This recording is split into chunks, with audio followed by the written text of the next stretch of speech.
8 ka lechong baboy ug ubay-ubay nga sugbang baboy ang gitanyag og libre sa Meat Vendors Association sa Bangkerohan, Davao City kaganihang buntag. Ani ang report ni Sheila Vergara Rubio. Aron nga padayong ipakita sa publiko nga luwas mukaon og pork products sa dakbayan sa Davao, gilaray sa Meat Vendors Association sa Bangkerohan Public Market ang 8 ka mga lechong baboy ug mga sinugbang baboy aron libreng patilawan sa katawhan. Amo ning ipakaon lahat kung unsa ang among handa karon, mga sugba-sugba, mga lechon, kung unsa amo adihang sa among stall, dalahon namo diri ipakaon namo sa mga tao.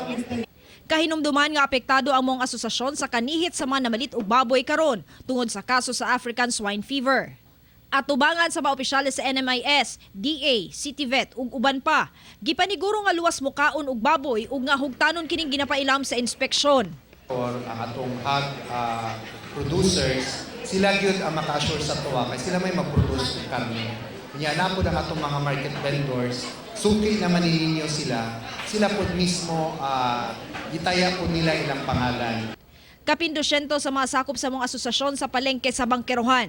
Pipila kanila ang malakip sa tupad program kung diin ipailawom sila sa cash for work aron matabangan sa ilang kalisod karon. Nanam sila identify ng mga tao kasi lang ipambutang. So ato na lang ilang work kung asa ilang place na i-work nila. Kauban si Melchor Awing sa kamera. Ako si Sheila Vergara Rubio para sa One Mindanao.